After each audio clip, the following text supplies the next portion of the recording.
En cualquier tiempo, en cualquier época, para cualquier pueblo,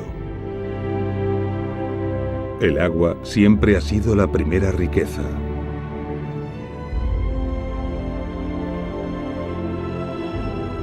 Y Roma no fue una excepción.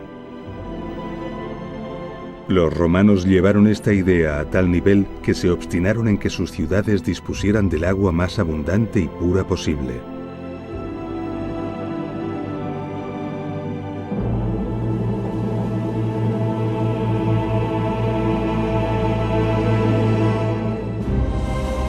Para lograrlo, inundaron el imperio de osadas obras de ingeniería destinadas a transportar las aguas desde los más ricos manantiales hasta sus ciudades.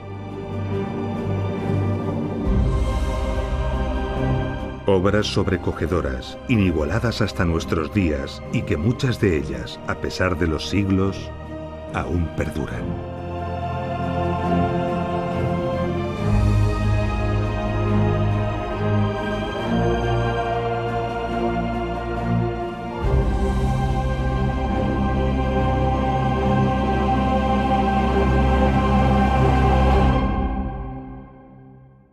Año 29 a.C.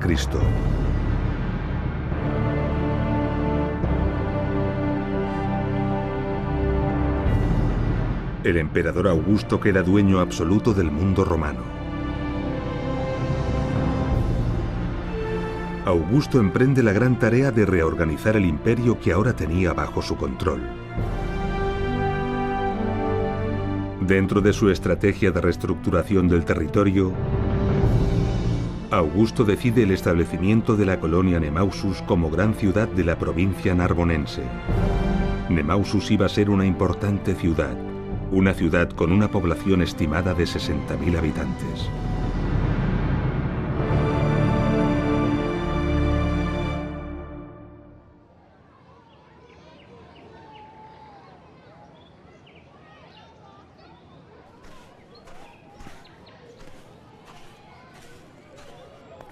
Y así fue. Nemausus fue una gran ciudad. Los restos que han perdurado y que podemos contemplar en la actual Nimes no dejan lugar a dudas.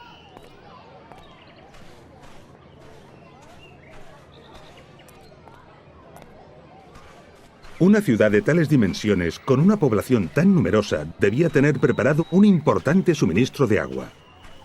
Los romanos conocían la existencia de un manantial en el mismo emplazamiento que deseaban para la ciudad. Un manantial considerado sagrado por los celtas y que en la actualidad todavía alimenta los canales de este parque. Sin duda, uno de los parques públicos más antiguos de Europa.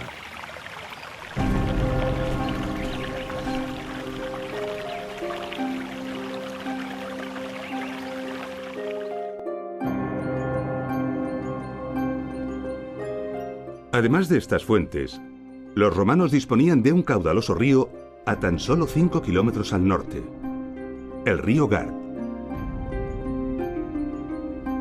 Para muchos pueblos y civilizaciones esto habría sido más que aceptable. Pero para los romanos el caudal de estas fuentes no era suficiente y la calidad del agua del río no era la deseada. Eran necesarias unas fuentes con un agua de calidad extraordinaria y con un gran caudal, un suministro que tuviera un dilatado horizonte para poder abastecer a una gran población que seguramente estaría en continuo crecimiento durante siglos. Los romanos las buscaron y las encontraron aquí, en Ucés. La fuente del Euro. Un poderoso manantial que hoy, 2000 años después de ser aprovechado por los romanos y tal y como ellos sospecharon, sigue brotando con un poderoso caudal y una extraordinaria calidad.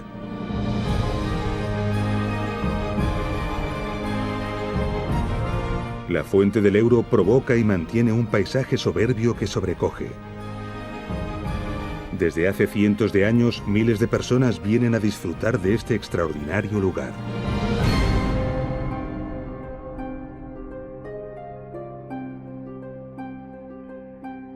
Pero la fuente del Euro estaba a 21 kilómetros en línea recta del emplazamiento deseado para la ciudad. Además, Todo el terreno al norte de Nimes es muy abrupto. Y entre la ciudad y las fuentes se desarrolla el profundo cañón del río Gard que sería necesario cruzar transversalmente. ¿Cómo trasladar el agua salvando esta enorme distancia y superando los obstáculos que el territorio ofrecía? Los ingenieros romanos sabían cómo hacerlo. Construirían un canal, construirían un acueducto. Así que los mejores ingenieros debieron ser convocados. Era necesario proyectar y construir rápidamente. La ciudad no podría funcionar sin la garantía del recurso vital. Pero antes de todo era necesario asegurar que la ubicación deseada para la ciudad era posible.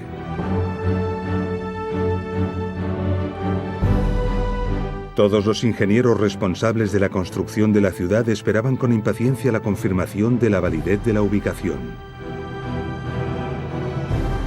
Y en caso de que esta no fuera posible, disponer de una propuesta alternativa. Los ingenieros romanos conocían perfectamente sistemas de elevación y de bombeo del agua para vencer a la gravedad. Sin embargo, en un acueducto de estas características, este sistema era completamente impensable. Los ingenieros sabían que era mucho más inteligente aprovecharse de la fuerza de la gravedad que enfrentarse a ella. De esta forma, la cota de la ciudad debía ser mucho más baja que la de las fuentes. Una cota que iba a venir determinada por las distancias y por la pendiente escogida. Con los avanzados conocimientos que tenían en la construcción de canales, los ingenieros romanos sabían que una pendiente escasa ocasionaba un escaso caudal y la acumulación de sedimentos que terminarían por obstruir el acueducto. Por el contrario, una pendiente demasiado pronunciada daba lugar a velocidades agresivas que erosionaban y ponían en peligro la canalización. El rango de pendientes admisibles para que no se ocasionaran estos problemas es ínfimo. El mínimo está en torno a 10 centímetros de caída por cada kilómetro. Y el máximo no debe superar los 50 centímetros. El acueducto debía ajustarse a esta norma. Esto requiere una precisión topográfica admirable y presenta una dificultad extraordinaria. Con estos datos se obtiene rápidamente la pendiente y la distancia. La ciudad debería situarse en la cota 54,8 metros sobre el nivel del mar, o sea, a 4,2 metros por debajo de la cota de la fuente. Pero la distancia en línea recta y el desnivel total no se consideran. Construir un acueducto en línea recta supondría la construcción de decenas de kilómetros de túneles y arquerías para atravesar montañas y salvar valles. Algo inimaginable. Para evitarlo, es necesario adaptarse al terreno. Esto incrementa considerablemente la longitud. Y a medida que la longitud del canal aumenta, la cota de llegada será inferior. Pero, ¿cómo adaptarse al terreno? ¿Qué camino escoger?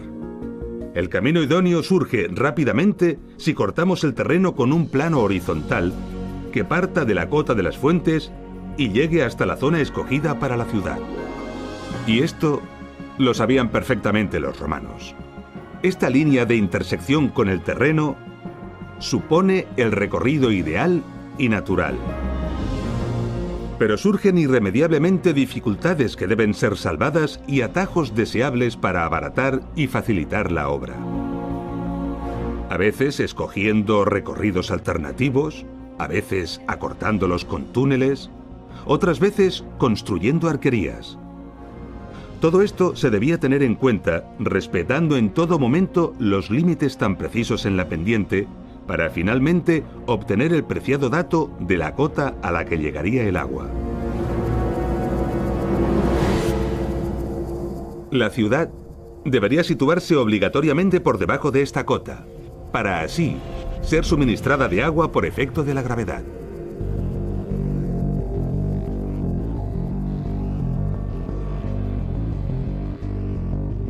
Pero, ¿Cómo podían calcular esto los romanos en un abrupto territorio de tantos kilómetros cuadrados? Esto es toda una proeza. ¿Cómo lo lograron? Sabemos que fue imprescindible levantar un mapa preciso.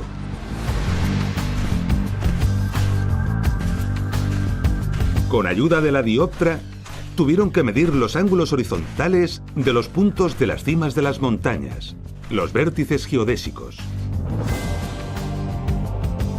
Los topógrafos romanos debieron señalizar las cimas de las montañas y otros elementos relevantes del territorio que deseaban medir. La dioptra permite apuntar con certeza a cada uno de estos elementos y medir con precisión los ángulos horizontales que formaban respecto a su posición. Esto se debió repetir desde multitud de puntos distintos con el fin de obtener una colección de triángulos de los que conocían los ángulos. Después, por trigonometría, calcularon las distancias. Con esta información se puede construir un mapa de precisión del territorio. Hoy a esta ciencia se le llama geodesia. Pero además, en este caso, se iba a construir un canal. Así que debieron medir también los ángulos verticales entre los vértices de los triángulos formados y entre estos y los fondos de los valles. De esta forma lograron también calcular las alturas de todos los elementos de interés, información que debió ser incorporada al mapa del territorio. Un mapa completísimo conteniendo distancias y alturas.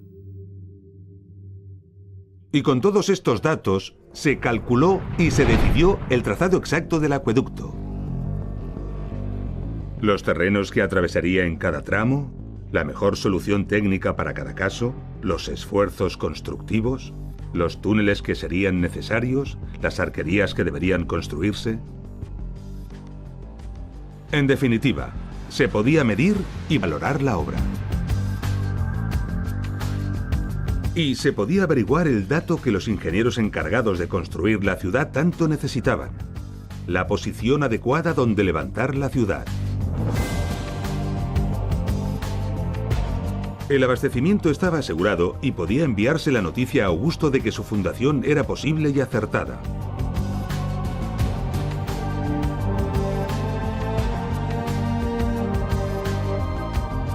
Roma debía dar su aprobación al gasto, dotar de los fondos necesarios y nombrar a los responsables de las obras y gestores de estos fondos.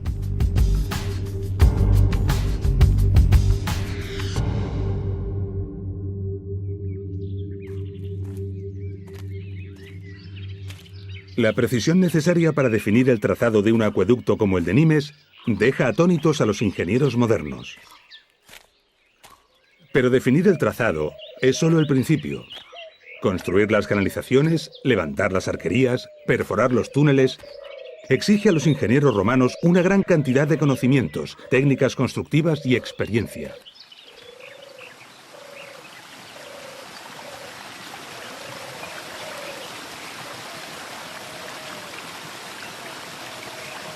Nos encontramos en la fuente del Euro.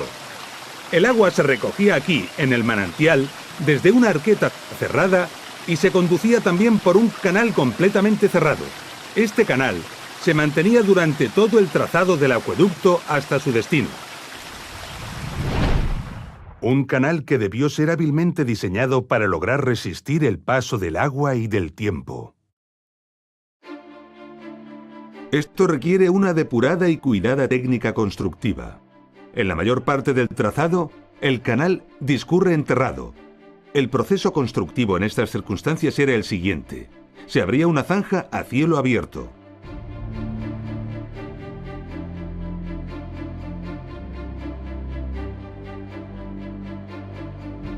En esta zanja se colocaba una solera de piedras gruesas y sobre ella una solera de opus caementicium, el famoso hormigón romano. Después se levantaban encofrados de madera para alzar los muros laterales con pequeños sillares y argamasa. Para cerrar el canal, a fin de protegerlo de la intemperie y de la luz, se construía mediante una cimbra la bóveda de mampostería y argamasa. El canal era impermeabilizado mediante un mortero especial. Y finalmente, el conjunto se cubría con tierra.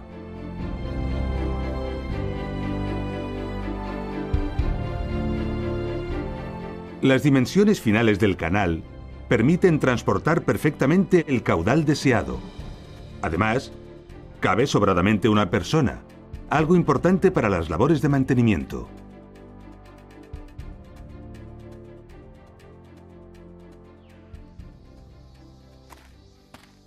Aquí, en Ucés, tenemos uno de los restos del canal, seccionado, que nos delata perfectamente todos los aspectos de la técnica constructiva. Bajo la solera, aunque no se ve, los cantos gruesos. Las paredes, de pequeña mampostería y argamasa, igual que la bóveda. Y aquí, el mortero impermeabilizante. La impermeabilización del acueducto era muy importante, porque las fugas de agua no solamente provocaban pérdidas de caudal, sino que además podían descalzar y dañar gravemente la obra. Este mortero, que era un impermeabilizante excelente, estaba formado a base de cal y cerámica molida, normalmente ladrillos o tejas. Este mortero se llamaba opus igninum, y aquí podemos verlo perfectamente. En las juntas de hormigonado, los ingenieros romanos pusieron un cordón de este material. Esto es debido a que las juntas de hormigonado son las que más sufren este problema, principalmente por la dilatación. Este cordón llamado bocel resuelve el problema a la perfección. Podemos observar que la superficie final de las paredes está recubierta con esta especie de pintura roja. Toda la canalización del acueducto de Nimes está recubierta de esta forma. Desconocemos su utilidad, pero algunas teorías apuntan a una función bactericida.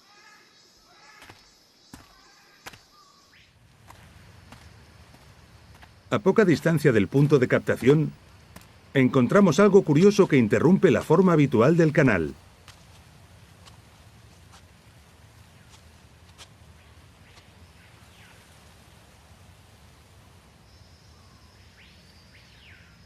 En poco tiempo de observación, un técnico moderno entiende perfectamente su función. El agua llegaba por aquí, proveniente de las fuentes, y se encontraba con un ensanchamiento en forma de arqueta y una derivación. Las guías realizadas en la piedra nos indican que aquí hubo unas compuertas.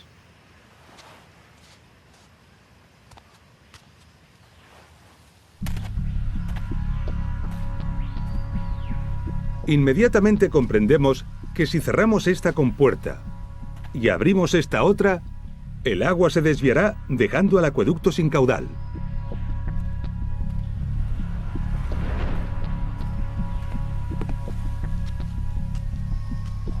Podemos reconstruir de forma evidente y sencilla cómo funcionaba. Las compuertas no solo servían para desviar la totalidad del agua y dejar seco el acueducto, sino que también servían para regular el caudal desviando el no deseado. A partir de aquí, el canal continúa hasta Nimes enfrentándose al reto orográfico. Las alternativas al trazado natural del canal apoyado en el suelo pueden ser muchas. De igual forma que a veces incrementar el recorrido para salvar obstáculos puede ser útil, también puede ser útil acortarlo mediante la ejecución de un túnel. Para realizar los túneles en el acueducto de Nimes, los ingenieros romanos primero delimitaron los tramos, luego los replantearon y finalmente realizaron pozos de registro regularmente distanciados. Llegados al fondo del pozo, excavaban el canal en ambas direcciones, trasladando el replanteo con la ayuda de plomadas.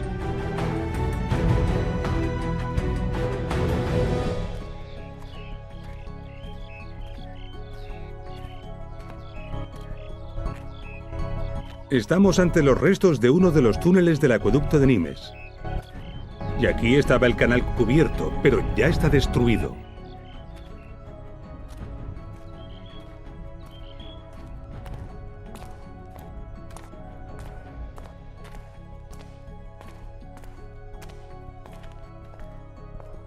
Aquí tenemos un primer pozo de registro.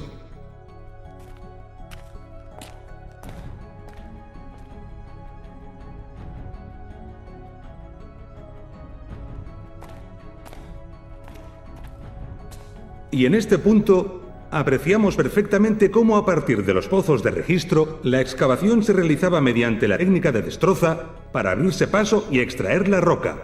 Después se refinaba el resultado. Entre ambos pozos, los equipos de excavación se encontraban. Aquí vemos un frente de avance y aquí vemos el otro. Esto nos delata que estamos ante un punto de encuentro.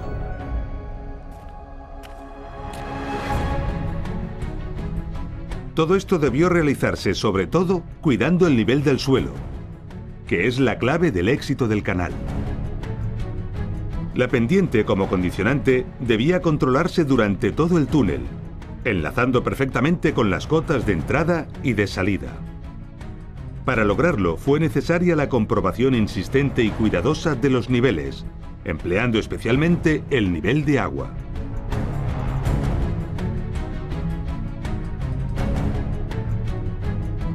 En ocasiones, para salvar valles, los ingenieros romanos construían arquerías.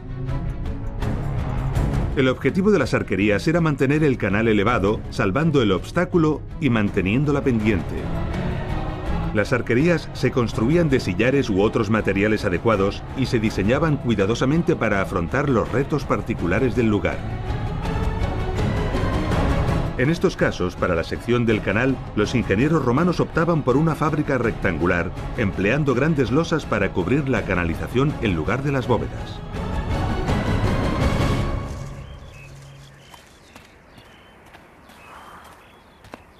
En las partes agrestes, por donde cruzaba el trazado del acueducto de Nimes, podemos ver algunas de las arquerías que fueron necesarias para cruzar algunos de estos barrancos. Y aquí tenemos una de ellas. Y podemos ver que esta arquería está construida de pequeña mampostería rellena de hormigón, gracias a que hoy el puente está roto. Como curiosidad, podemos ver que este puente tuvo serios problemas en época romana. En el paramento se aprecia claramente que tuvo filtraciones. Y por ello tuvo que ser reforzado con este nuevo muro exterior.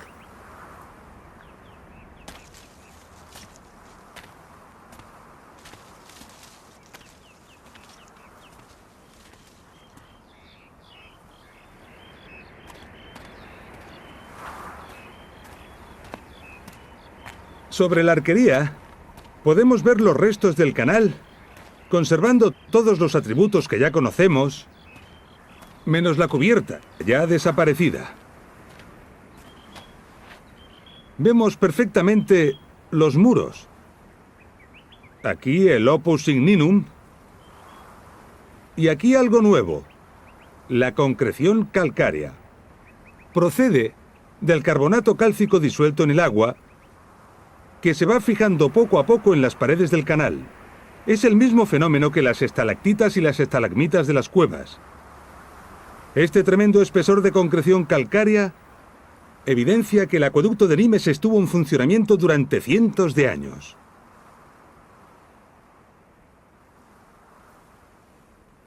Sobrecoge contemplar estas imágenes en las que podemos observar al acueducto de Nimes, cómo a pesar de estar abandonado desde hace casi 2000 años y sometido a la agresión inexorable del tiempo, se resiste a morir.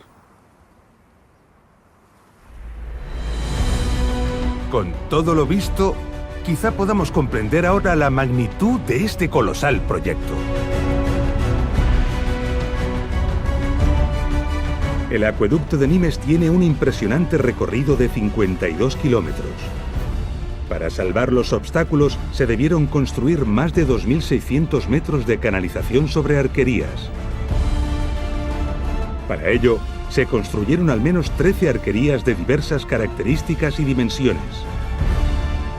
Y se realizaron más de 500 metros de túneles, todos ellos con sus correspondientes pozos de registro. Una obra colosal que, a buen seguro, fue ejecutada en pocos años.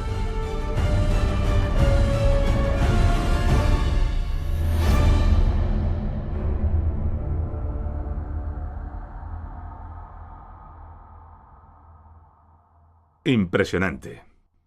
Pero hemos olvidado una de las grandes dificultades que la construcción del acueducto de Nimes implicaba: Salvar el profundo cañón del río Gard.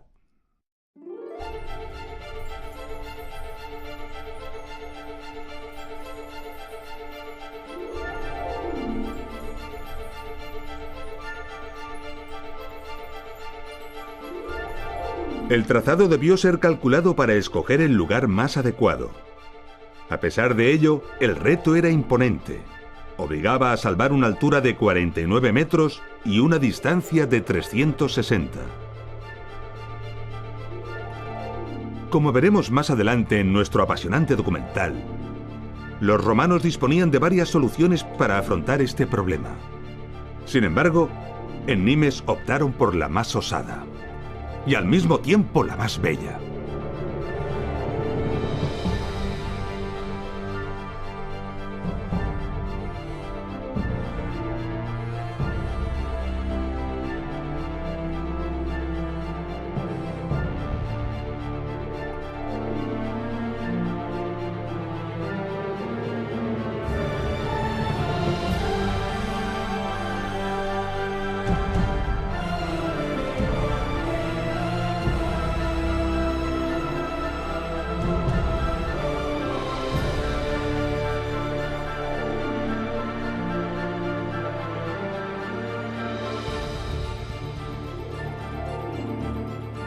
El puente de Gard, una de las arquerías más bellas e impresionantes del imperio.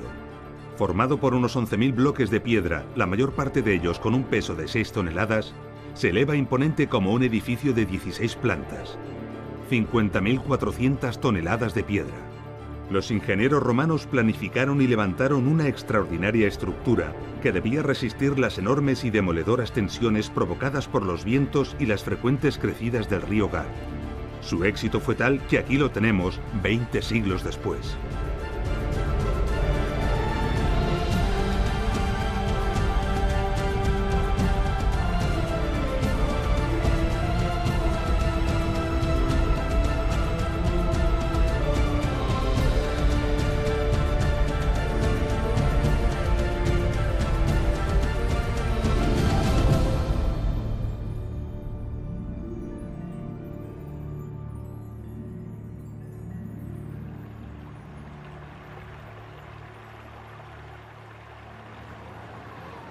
Aquí arriba, a 50 metros sobre el río Gard, las vistas son imponentes. Podemos observar los cientos de visitantes que a diario vienen a contemplar esta maravilla.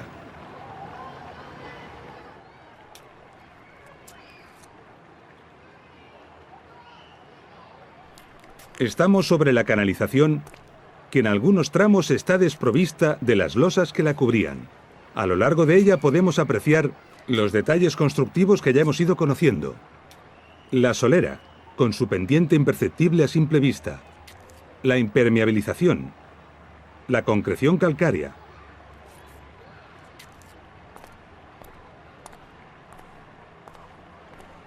Este es un buen sitio donde podemos apreciar la capa de pintura roja que cubría el mortero de impermeabilización.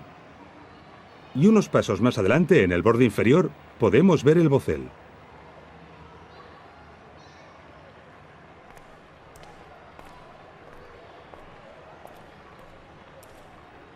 Una curiosidad es esta alteración en la concreción calcárea. Todas las concreciones conservadas en el acueducto de Nimes conservan esta huella. Una hipótesis sería que durante un tiempo la temperatura varió notablemente, dejando la huella del hecho registrada en la concreción. Quizás sea este un misterio que nunca lleguemos a descubrir.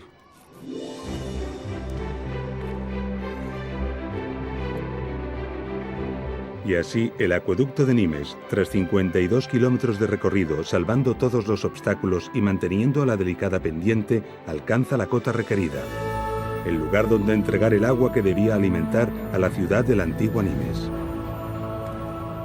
Esta cota está aquí, en la calle del Alampés de la actual Nimes. Estamos a 21 kilómetros en línea recta de la fuente del Ebro, pero tan solo a 12 metros y 30 centímetros de diferencia de altura. La ciudad debía situarse obligatoriamente por debajo de esta cota. Y este es el lugar a donde llegaba el agua y desde donde se distribuía, el Castellum Divisorium.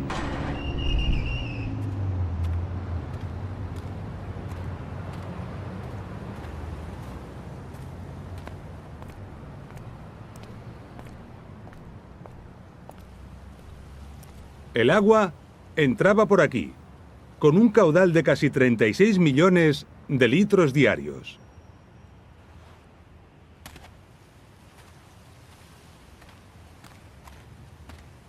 Cada litro de agua que salía por esta boca tardaba 12 horas en recorrer los 52 kilómetros que la separan de las fuentes de Ucés.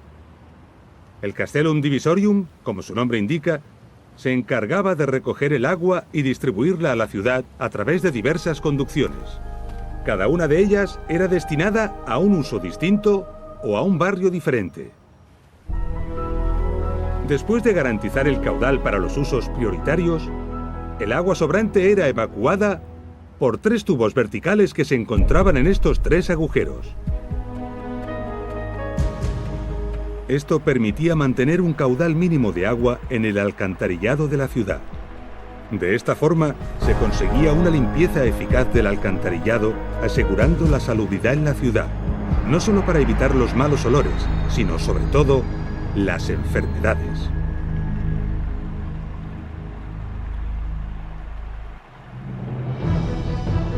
El acueducto de Nimes es uno de los muchos acueductos que el Imperio Romano construyó para garantizar el suministro vital a sus ciudades. El extenso territorio que abarcaba el Imperio Romano está lleno de maravillosos ejemplos. Cada uno de ellos es una prodigiosa solución técnica a un cúmulo de retos y problemas. Lo que hemos visto y conocido en el acueducto de Nimes nos permitirá ahora comprender y disfrutar en plenitud los extraordinarios ejemplos que nos quedan por ver. Comencemos por Tiermes, una pequeña ciudad situada en la Celtiberia, en el centro de la península ibérica.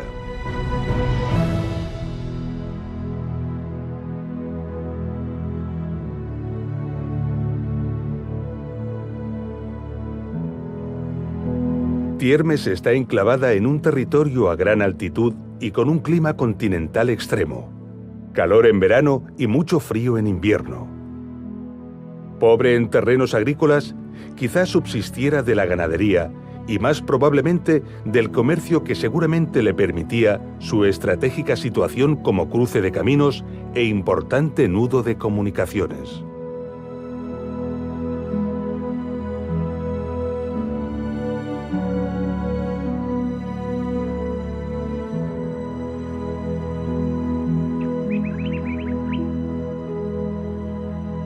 Tiermes siempre fue una ciudad modesta. El único lugar público que se conoce de espectáculos es una explanada frente a este graderío. Como puede verse, está burdamente tallado en la roca y tiene una capacidad para apenas unos cientos de personas. Tiermes pudo sobrevivir a su pasado indígena porque a unos 4 kilómetros de distancia, en línea recta hacia el suroeste, al pie de la sierra, existía un manantial de buen caudal y excelente agua fresca.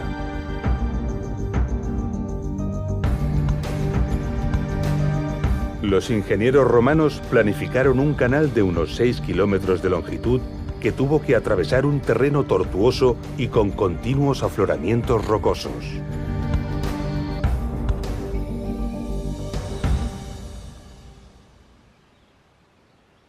Todo aquí es rupestre. Todo está excavado en la roca o se apoya en ella. Y el acueducto no es una excepción. Gran parte del canal está abierto directamente en la roca viva. Su curiosa forma nos delata que estaba cubierto por losas o más probablemente tablones de madera.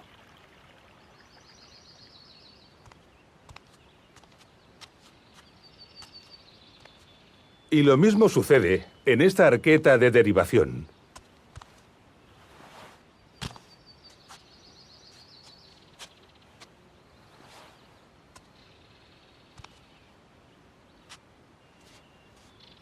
Podemos ver que incluso esta pequeña compuerta para derivar el agua o controlar el caudal es de roca.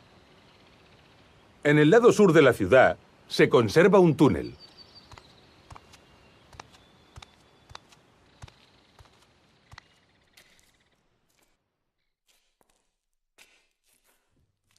Este túnel tiene casi 200 metros de longitud.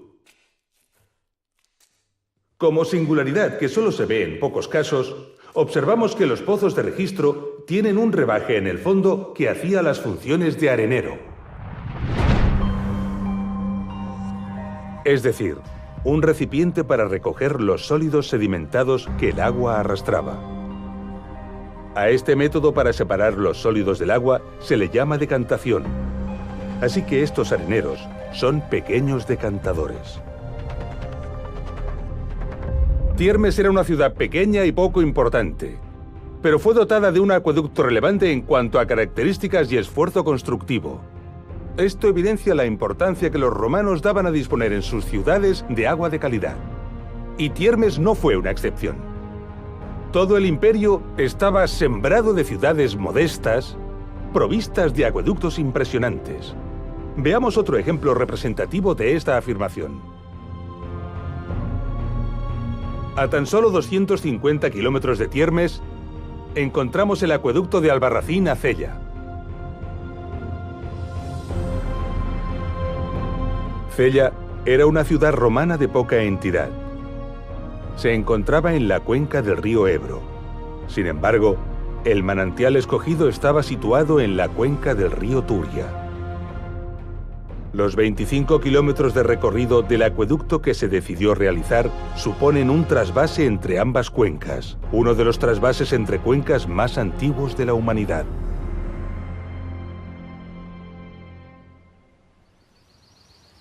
El acueducto de Albarracín es una de las muchas maravillas olvidadas o desconocidas de la antigüedad.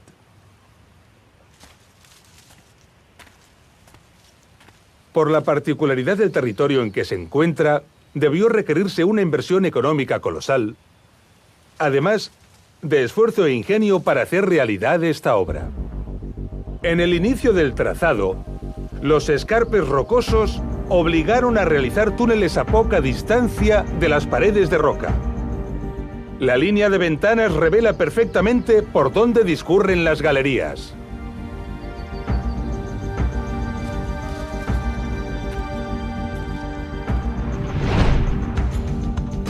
La inconsistencia de la roca desaconsejaba realizar un canal en la superficie del escarpe.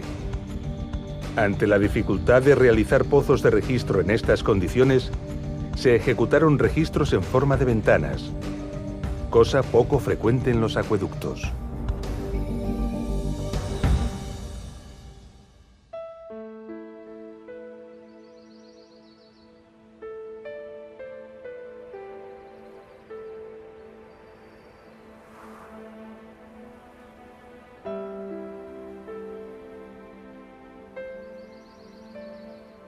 Pasearse por este territorio nos hace comprender la osadía que los romanos desplegaron para enfrentarse a este proyecto.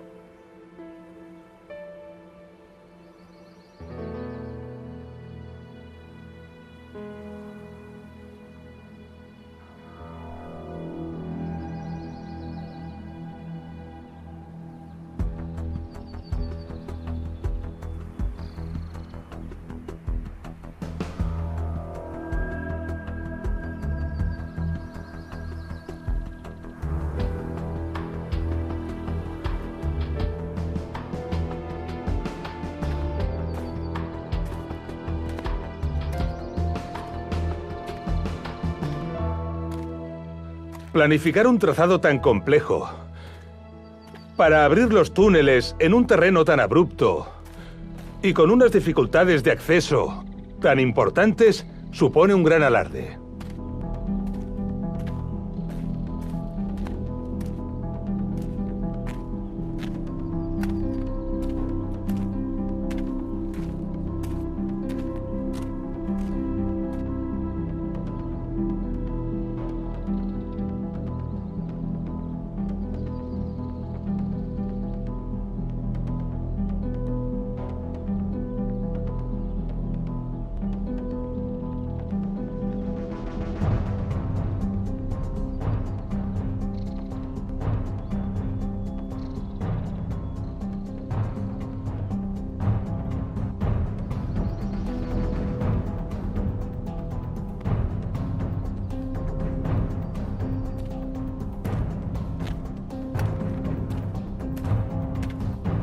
A las dificultades de planificación del trazado, se unieron además serios problemas constructivos.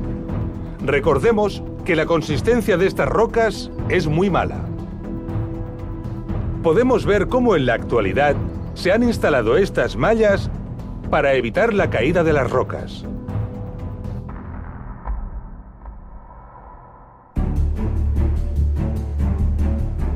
A unos 18 kilómetros de recorrido en dirección este, el acueducto gira repentinamente hacia el noreste.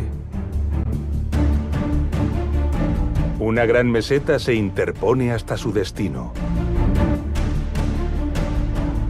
Rodearla no es posible, porque forma la línea de vertientes que separa las cuencas de los ríos Turia y Ebro.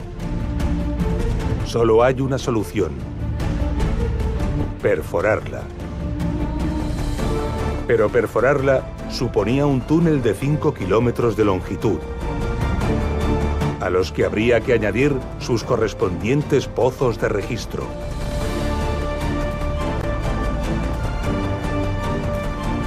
Algo que suponía una dificultad y un volumen de trabajo colosal. Y aún así, lo hicieron.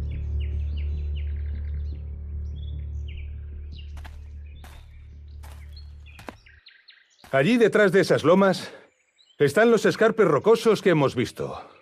El canal recorría este valle exactamente por allí para enfrentarse a la meseta justo en este punto.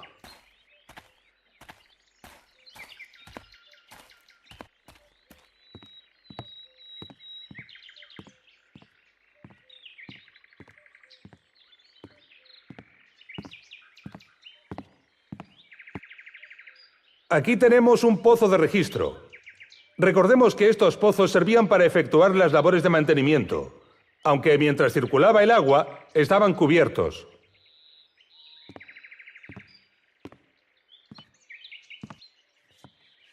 Sin embargo, esto no es un pozo de registro. Esto es un aliviadero. Los aliviaderos son unos dispositivos que sirven para evacuar el exceso de agua que podría perjudicar al acueducto.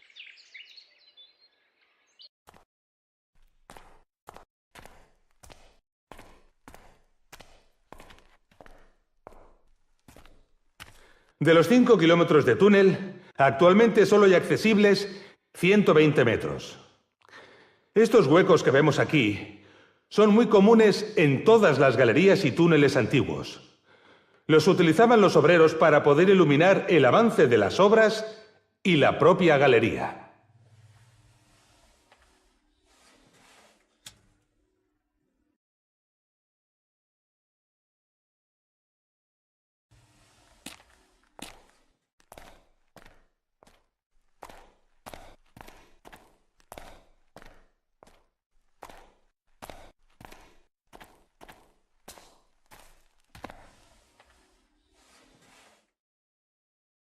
Aquí tenemos un punto con un aspecto muy común en la excavación de las galerías antiguas. Han abandonado el avance de la excavación porque consideraron que el terreno era muy duro. Seguramente buscaron una zona de fractura natural del terreno para poder facilitarse la labor. Por aquí continúa la galería.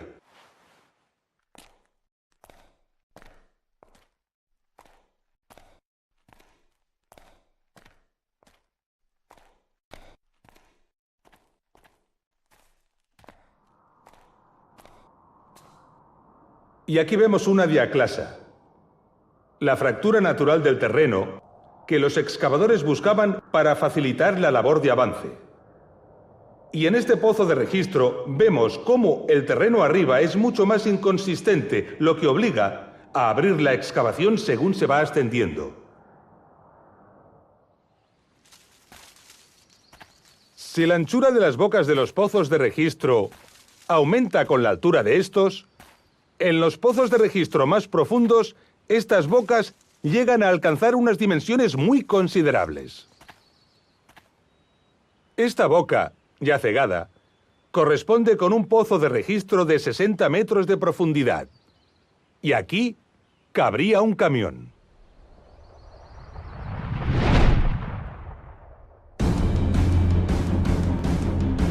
Solo ejecutar este pozo supone un trabajo impresionante.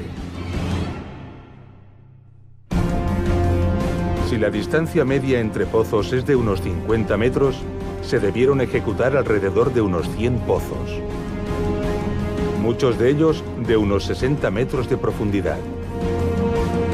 Eso supone unos 35.000 metros cúbicos de roca excavada a mano. Algo verdaderamente colosal.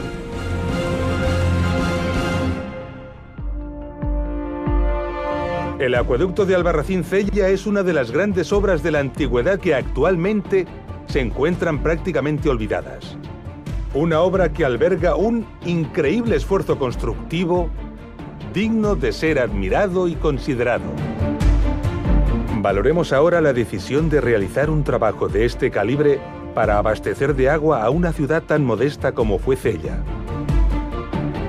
que además tenía una considerable surgencia de agua junto a ella: el nacimiento del río Jiloca.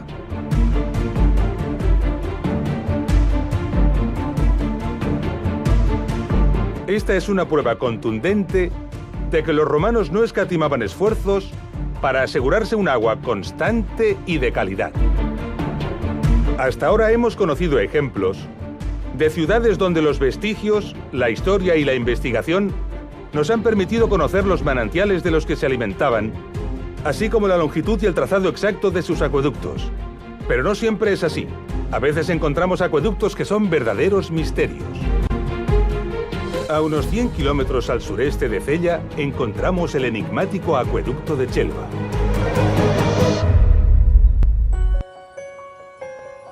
Este acueducto recibe el nombre de este pequeño pueblo de España, que es donde se encuentra la parte conocida del trazado. No ha podido recibir el nombre de la ciudad a la que suministraba porque es algo que en la actualidad se desconoce.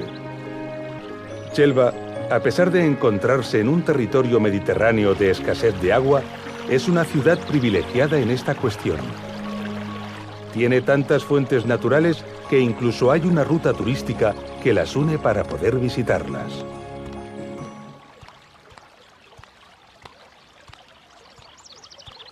Con toda probabilidad, alguna o varias de estas fuentes fueron aprovechadas por los romanos para alimentar al acueducto. Esta fuente, por la cota en la que se encuentra, es una buena candidata, la llamada Fuente de la Gitana.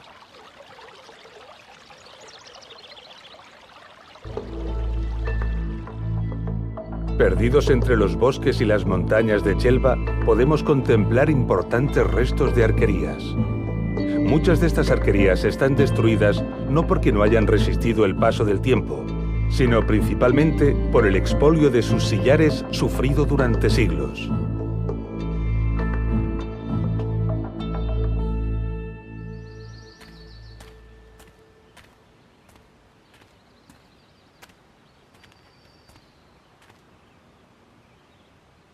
Aquí tenemos, sin embargo, estas arquerías excelentemente conservadas.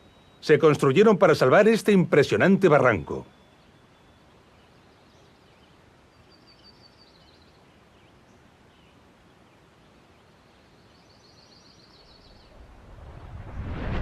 Una vez fuera de uso el acueducto, los cajeros que transportaban el agua fueron destruidos y se utilizó durante siglos para pasar mulos y personas.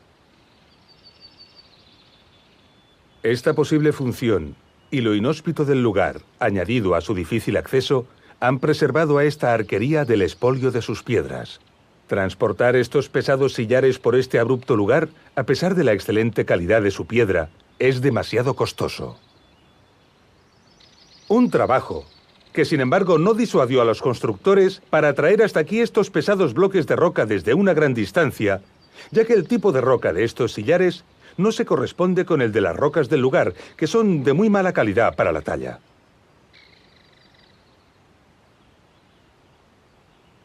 Un poco más adelante de este desfiladero, se encontraron con la cresta de esta montaña, y para superarla, podemos ver aquí una interesante solución constructiva.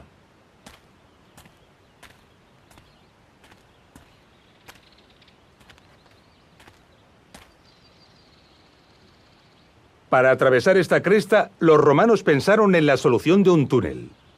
Sin embargo, los peligrosos agrietamientos de esta roca les obligaron a cortar toda la cresta hasta arriba, en toda la altura.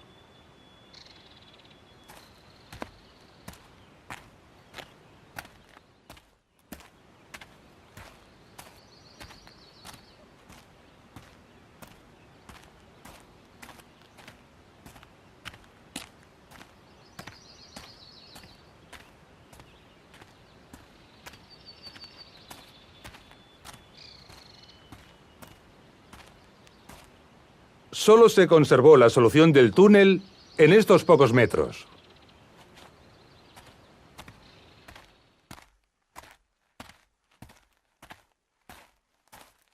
Podemos observar el gran número de grietas y fracturas y la inconsistencia de la roca. Este túnel debió dar más trabajo del que los ingenieros romanos pensaron inicialmente.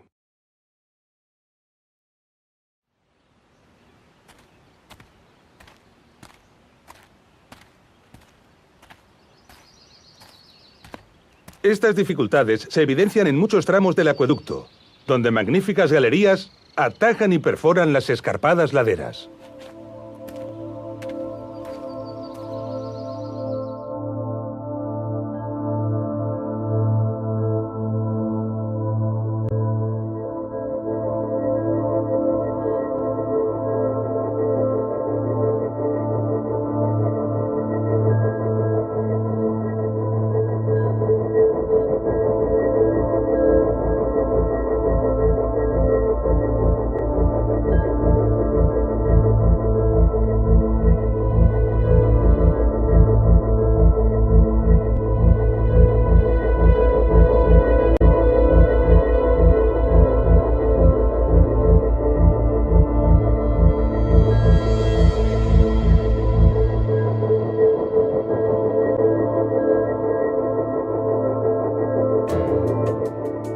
Los motivos por los que el acueducto de Chelva fue construido, las fuentes de las que se alimentaba gran parte de su trazado y la ciudad a la que suministraba son todavía hoy un misterio. Podemos sospechar que la ciudad de destino pudo ser la antigua Edeta, la actual población de Liria, donde se han encontrado restos de importantes complejos termales, pero en realidad aún no lo sabemos. Sin embargo, un detallado estudio aplicando las reglas de diseño y nivelación que conocemos de los acueductos podría despejar estas incógnitas. Estamos al final de nuestro recorrido. En este documental hemos aprendido lo que es un acueducto, las reglas que rigen su diseño y la dificultad que representa su aplicación.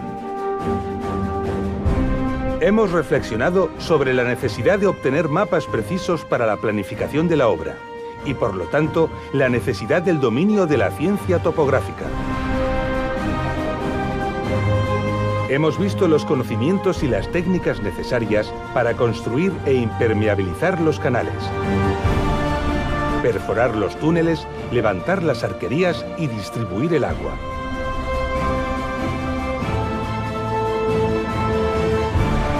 Ha quedado patente que estos esfuerzos respondían a la exigencia de suministrar caudales abundantes de agua de calidad a las ciudades romanas.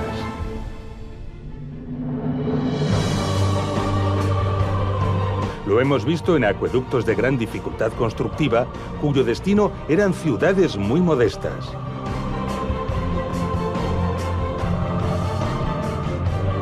Comprendemos ahora en todo su alcance la frase de Plinio: son las aguas las que hacen la ciudad. Ninguna ciudad era fundada allí donde el agua de un buen manantial no podía llegar. Admirando estas obras y valorando los esfuerzos que en ellas se invirtieron, rendimos merecido homenaje a los ingenieros y constructores romanos. Un ejemplo más del espíritu del ser humano por superarse y dominar los elementos y por su capacidad para esforzarse y alcanzar determinadas metas. Los acueductos de Tiermes, de Albarracín y de Chelva son obras impresionantes, dignas de admiración. Pero en realidad son ejemplos modestos del imperio. Incluso el gran acueducto de Nimes empequeñece ante los grandes alardes constructivos que supusieron los mayores acueductos del mundo romano. Ejemplos verdaderamente sobrecogedores y apasionantes que llenarían sin duda alguna muchos documentales. Veremos algunos de ellos en la segunda parte de Ingeniería Romana, Acueductos.